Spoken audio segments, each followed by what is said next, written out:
And so I want to know, like, with this angle, because before I ever made a dollar, really, like, I kind of shared some of these similar beliefs. Like, I kind of gone down the rabbit hole and thought a different way. And then, like, for me, I think that followed me getting into health and like overcoming my autoimmune issues and like researching that. And then I went down the rabbit hole, and then I was like, fuck, the world's screwed. I need to start making money. And I arrived at that conclusion kind of last.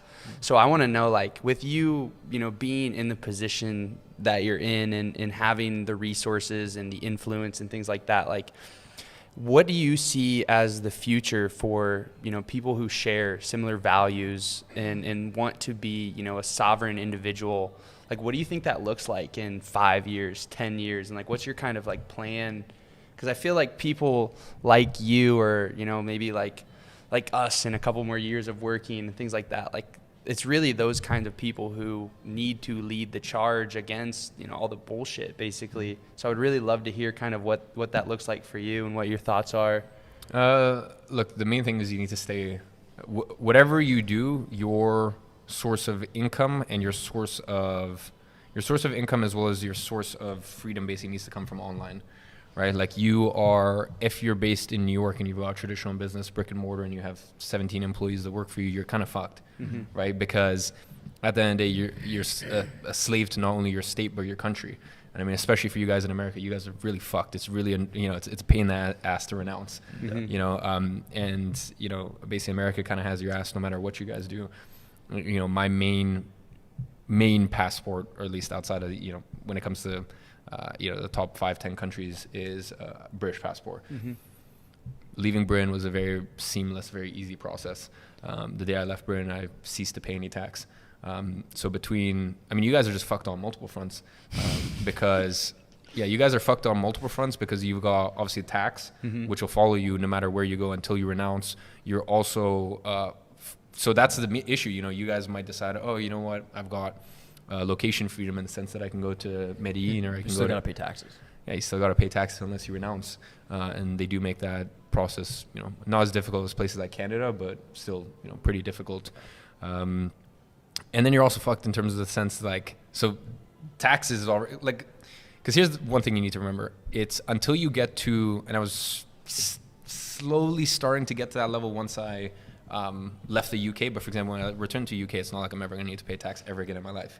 I could return back to UK in a couple years and that's it. I never pay tax again. And you know, the tax code and tax laws and I don't even need to do any offshore bullshit. You know, the tax code is written in a way that it's actually relatively easy. But the thing is, you guys are at such a disadvantage. I mean, people are at such a disadvantage if they're watching this and their work and their source of income is dependent on a specific city or a specific country. Yeah, you're fucked.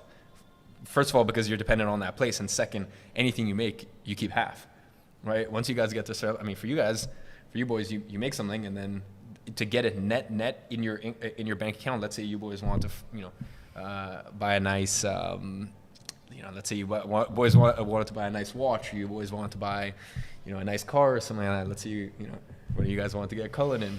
All right, cool. You're gonna take out the money. Well, first of all, whatever the car is gonna cost you, you're gonna spend twice as much on that. You're gonna give half to the government.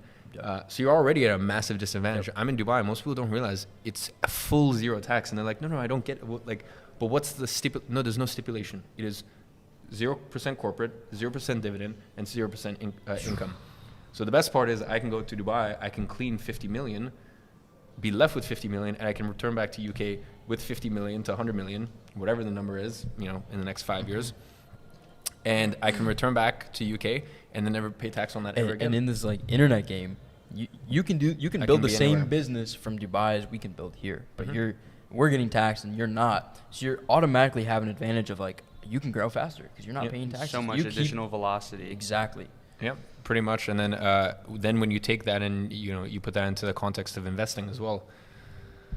Like, I will say the U.S. tax code is very, very good for investors. For example, the UK, it's not as good for investors, especially for landlords in the UK is dog shit. The rules and regulations for landlords in the UK compared to the States. You guys are very sort of real estate friendly here. But yeah, I mean, you guys, look, everyone's at a disadvantage at some point until you finally find a way to escape that. obviously you boys are doing very well because you guys can go to, as I said, you guys can go to Midi, you can go to Cyprus, you can go to, wherever you want. And you guys can still run your business remotely from there. So that means that, if there's ever a case where, Miami does, and I mean, what was the state in the U.S. that passed the new purge laws? Do you know what I'm talking about? I do know what you're talking about. It's like middle America. I think it's up north a little bit. I try to stay might out be of the around news. might be around Michigan-ish. Yeah, I think there. it might be Michigan. I don't really look. The point is, if things go south here, and I think that's about to happen. We'll see to what extent, but that's about to happen in Europe. Because they've been talking for the past couple of years.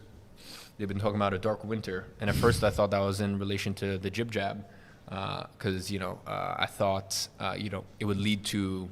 I mean, obviously it's led to a lot of deaths, but not the extent that I thought it would have.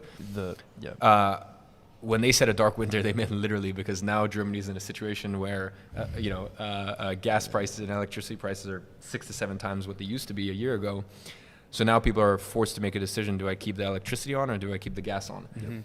So they meant a literal fucking dark winter. It's about to get bad, and you pair that with the fact that civil unrest from the wealth gap, which has just even grown further in the last 2-3 years, really bad. It's a scary situation. So you guys, of course, are at an advantage, which is if things go south, which in the U.S. I don't know if they'll go south necessarily.